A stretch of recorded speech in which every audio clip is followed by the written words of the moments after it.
Bonjour à toutes et tous. Des larmes, des accolades. L'ambiance était bien morose ce matin devant l'usine Audi à Forêt.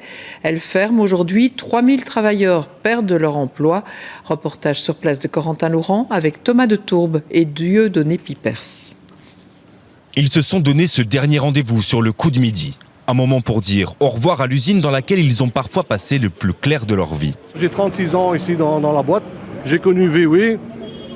Et moi, comme d'autres collègues qui sont restés aussi longtemps, nous, on pensait faire carrière et terminer notre carrière ici. Malheureusement, le destin l'a voulu autrement.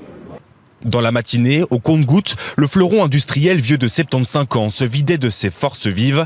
C'était la dernière journée de travail. Du matériel informatique et une veste de travail que j'ai pu récupérer.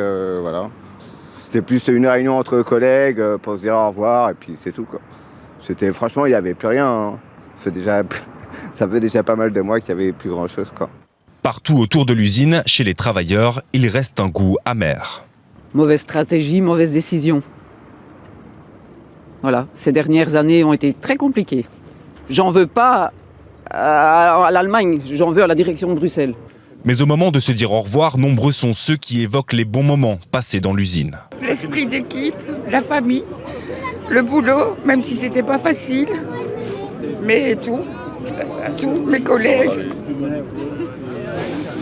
Là-dedans, c'était un melting pot. Il y avait de tout, il y avait toutes les générations, il y avait les néerlandophones, les francophones, il y avait toutes les religions. Et on vivait bien entre nous. On s'entendait bien, c'était gai. Moi, je venais pas au travail avec les pieds de plomb. Et si la plupart des travailleurs ont obtenu un plan social, une indemnité pour partir, les tentes installées par les travailleurs sous-traitants ne plieront pas bagage cet après-midi, eux qui doivent encore négocier leur départ. Collègues, pour eux, c'est le dernier jour aujourd'hui. Et voilà, mais pour nous, les sous-traitants, ça continue parce que les négociations ne sont pas encore finies.